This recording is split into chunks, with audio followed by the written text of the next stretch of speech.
सोचिए आप जंगल में हैं, घास का मैदान है, बहुत सारे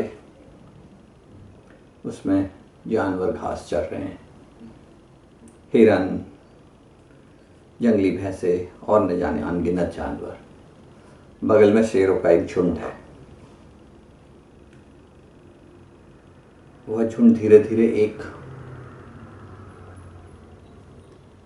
हिरन की ओर बढ़ रहा है और उसमें से एक शेर अचानक से तेज गति लेता है और उस हिरन को शिकार कर देता है।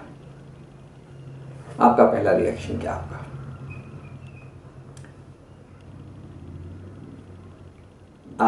आपके अंदर एक सहानुभूति आएगी हिरन के प्रति कि शेर ने उसका शिकार कर दिया,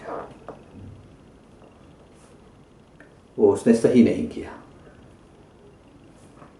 और ये एक बहुत इंस्टिंक्टिव रिएक्शन होता है। अभी सपोज अब मैं आपको बोलता हूं कि आप उस शेर के झुंड का एक हिस्सा हैं और आपने देखा कि आपके जो झुंड का एक शेर था उसने तेज गति से जाके उस हिरन का शिकार कर दिया। अब आपका क्या रिएक्शन होगा? शायद खुशी होगी, शायद कि शिकार हुआ है, काफ़ी खुशी होगी। लेकिन अगर आप हिरन के झुंड का एक हिस्सा थे तो आप काफ़ी डर जाएंगे, दुखी होंगे। आपके हिसाब से वो गलत हुआ। आप कोई थर्ड पार्टी हैं। जनरली जो हमारा इंस्टिंक्ट होता है जब हम ऐसी घटनाएं देखते हैं तो हमारे अंदर एक टेंडेंसी होती है सोचने की कि किसी तरह हिरन बच जाए। बहुत नेचुरल फेनोमेना है, मगर उसे भी सही और गलत में क्लासिफाई किया जाता है। तो जो कहने का तात्पर्य यह है कि चीज़ें होती हैं, मगर वो सही है या गलत है वो एक बहुत ही रिलेटिव पर्सपेक्टिव होता है कि आप किस साइड से उस चीज़ को देख रहे हैं।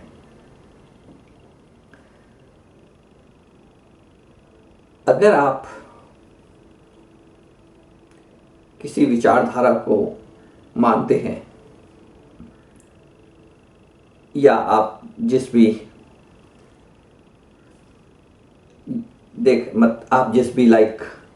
आपका जो इकोसिस्टम है जिसमें आप रहते हैं वो in terms of caste, religion, country कुछ भी हो सकता है। तो सही और गलत का जो क्लासिफिकेशन है किसी भी घटना के प्रति वह इस बात से निर्धारित होता है कि आप कहाँ खड़े हैं। वह इस बात से निर्धारित नहीं होता है कि वो चीज़ सही या गलत है। और हम लाइफ में चीज़ों को इसी तरीके से क्लासिफाई करते हैं और जनरली हम इसे काफ़ी ब्लैक एंड वाइट भी करने की कोशिश करते हैं। ब्लैक एंड वाइट, या तो चीज़ें सही होती हैं या चीज़ें गलत होती हैं। वो एक जो वो कहते हैं कि life is a shade of grey. जो ज़िंदगी जो होती है वो बेसिकली इतनी ब्लैक एंड वाइट नहीं होती है जितनी हम अपने दिमाग में लेके चलते हैं। उसमें काफ़ी रंग मिले होते हैं, मगर शायद हमारे लिए भी आसान होता है कि उनको ब्लैक एंड वाइट में करने में, क्योंकि फिर आसान होता है कि हमें सपोर्ट करना है या हमें उसको अपोज करना है। अगर हम किसी कॉन्सेप्ट को मानते हैं और हमने ये डिसाइड कर लिया है कि ये राइट कॉन्सेप्ट है, तो उस कॉन्सेप्ट के अराउंड की जितनी भी चीज़ें होंगी जिसमें वो कॉन्सेप्ट इन्वॉल्व होगा, हमारे हिसाब से वो कॉन्सेप्ट जिस तरीके से हैंडल कर रहा है वो सही है।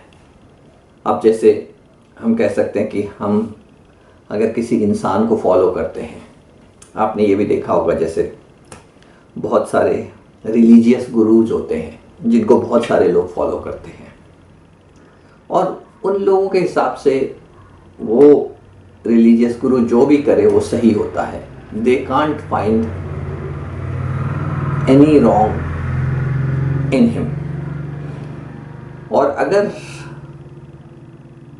कुछ गलत भी होता है तो भी उनके पास जस्टिफिकेशंस होते हैं कि वो क्यों सही है।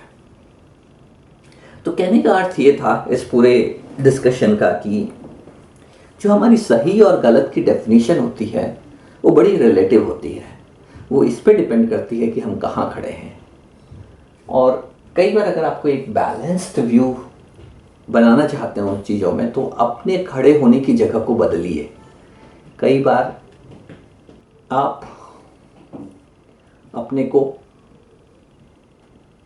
अपोजिट साइड में भी ले जाके रखिए और देखिए क्या आपका देखने का नज़रिया बदलता है। तो आज हम यहीं पे रुकेंगे एंड होपफुली ये आपको एक पर्सपेक्टिव देगा कि चीज़ें उतनी सही गलत नहीं होती हैं, उतनी ब्लैक एंड वाइट नहीं होती हैं जितने कि हम उन्हें देखते हैं। उनमें काफ़ी शेड्स ऑफ ग्रे भी होते हैं। धन्यवाद।